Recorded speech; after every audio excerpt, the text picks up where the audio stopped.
The Anarchy by William. Rise of the East India Company is a 2019 history book. It recounts the rise of the East India Company in the second half of the 18th century in the backdrop of a crumbling Mughal empire and the rise of regional powers. The main part of the book is starting from the Battle of Plassey in 1757, which results in the conquest of Bengal, the richest province of Mughal India. By the end of 1803, East India Company have gained control over the entire subcontinent and command a large private army. This book is about what can go wrong, very, very wrong, when corporate leaders lack a sense of decency.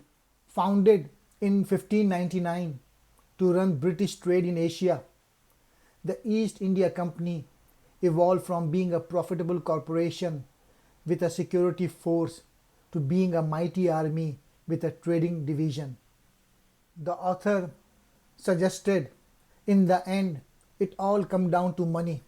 Less than 50 years, a multinational corporation had seized control of almost all of what had once been Mughal India. It had also, by this stage, created a sophisticated administration and civil service, built much of London's docklands, and come close to generating half of Britain's trade. Its annual spending within Britain alone around 8.5 pound million, equaled about a quarter of total British government annual expenditure. Lord Robert Clive, who established the military and political supremacy of the East India Company. One of the very first Indian words to enter the English language was the Hindustani slang for plunder, loot. The main message of the book was the supreme act of corporate violence in world history. The Mughal Empire was replaced by a dangerously unregulated private company based thousands of miles overseas in one small office, 5 windows wide, and answerable only to its distant shareholder. Around 1599, England was a small, poor agricultural country, while India's population of 150 million accounted for one-fifth of the world's total. India was the world's industrial powerhouse and leader in manufacturing textiles. India's Mughal Empire was by far the richest monarch in the world. East India Company, short form is EIC, successfully conquered India.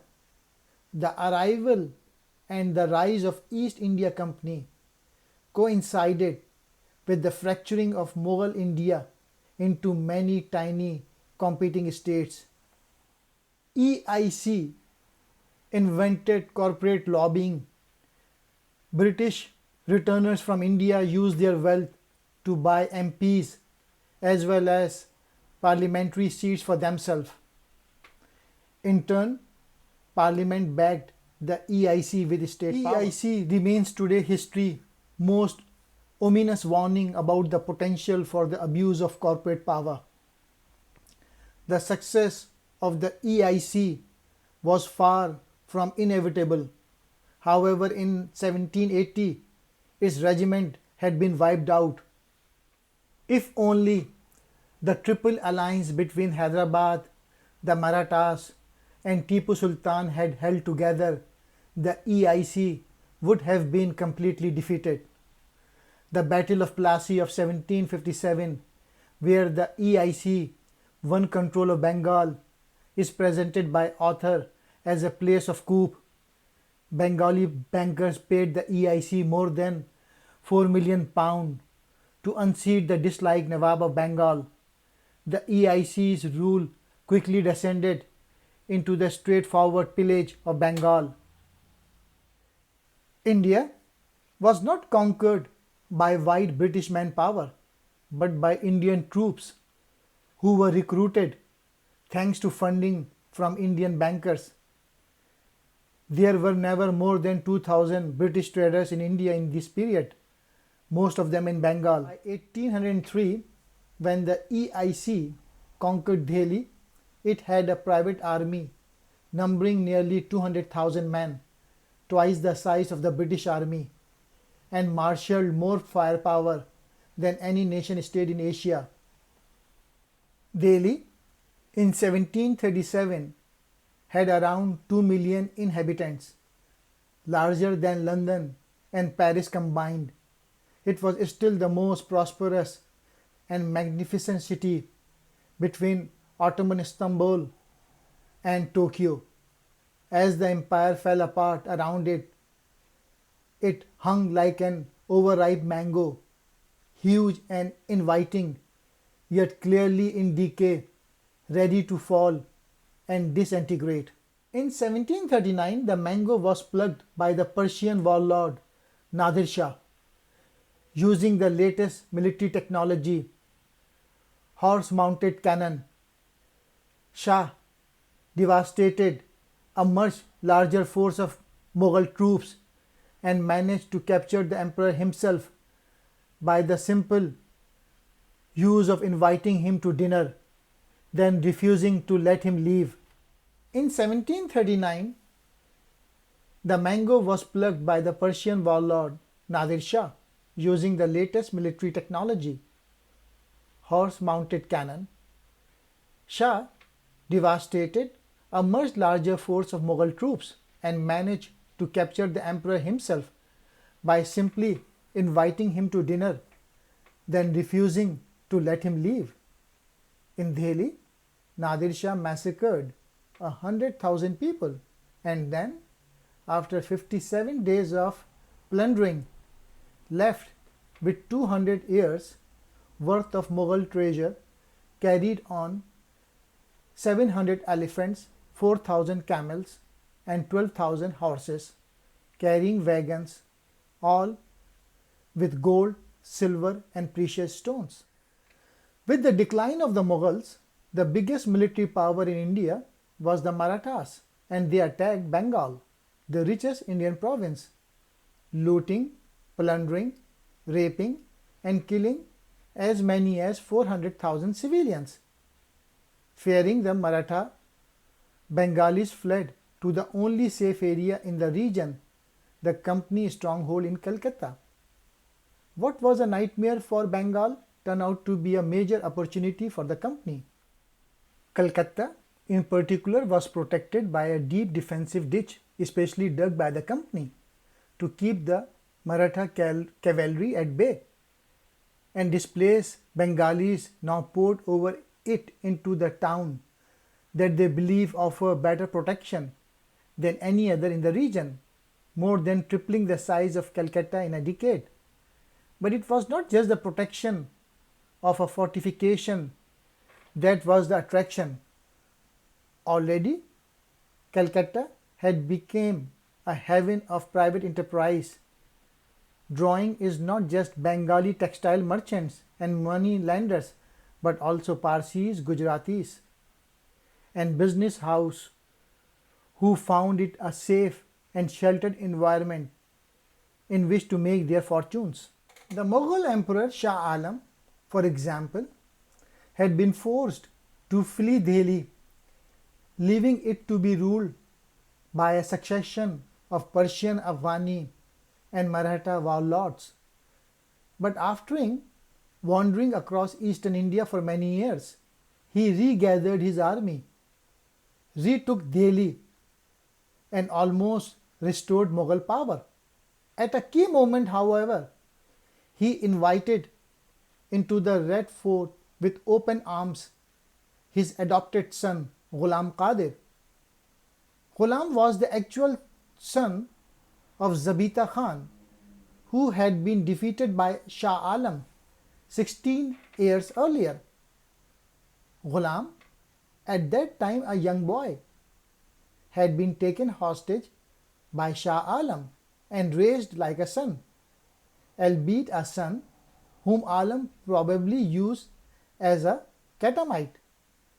Expecting gratitude, Shah Alam instead found Ghulam driven mad.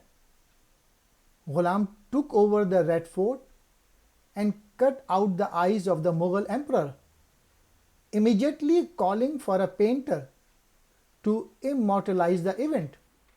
The EIC paid its Indian troops considerably more than did any of its rivals, and it paid them on time. It was able to do so because Indian bankers and money lenders trusted the company. In the end, it was this access to unlimited reserves of credit, partly through stable flows of land revenues and partly through calibration of Indian moneylenders and financiers, that in this period finally gave the company its edge over their Indian rivals. It was no longer superior European military technology nor power of administration that made the difference. It was the ability to mobilize and transfer massive financial resources that enabled the company to put the largest and best trained army in the eastern world into the field. Nawab of Bengal, Sirajud-Dowlah, had made an enemy of Bengal's Marwari bankers, the Jagat Seths, who saw better prospects in investing with the East India Company than supporting him.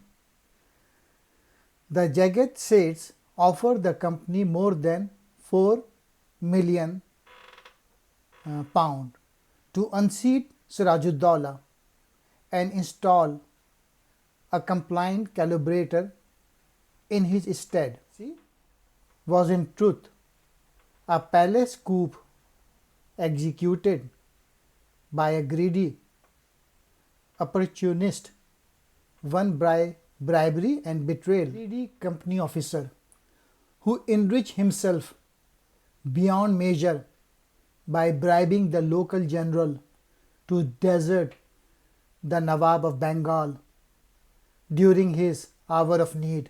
The company further weakened the other two ruling powers in India over the next 30 years, the Marathas and the Mysore Empire, which were defeated and their leaders deposed or killed in a series of engagements from the late 1790s to the early 1800s. This was in spite of key British defeats in the 1780 by the Marathas and the Mysore ruler Tipu Sultan, which was serious enough to threaten to undo company rule for good.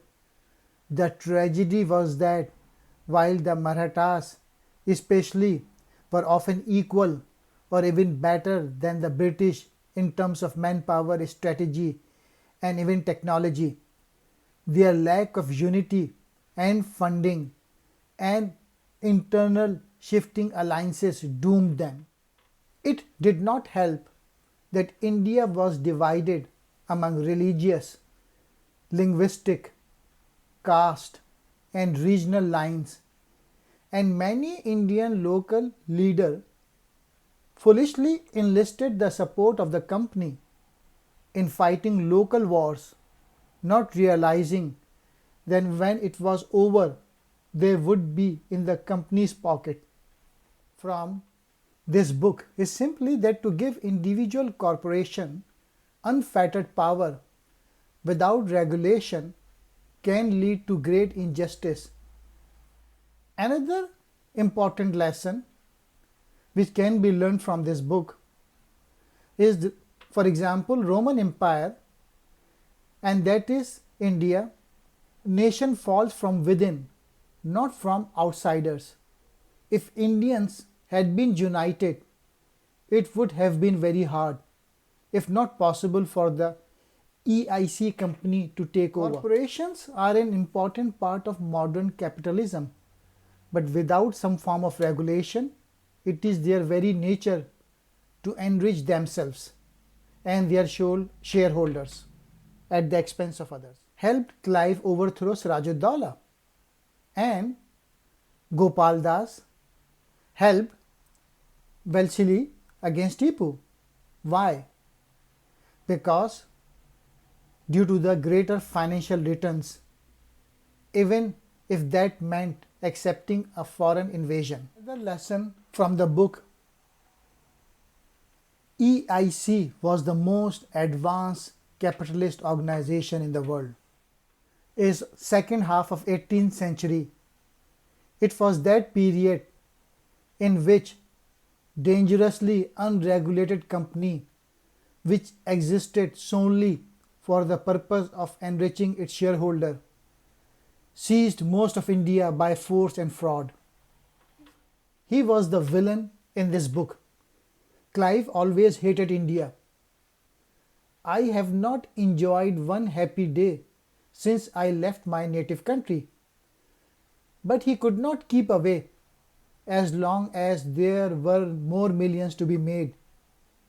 His personal cut of the loot after Plassey was £22 million. Role of Bengal.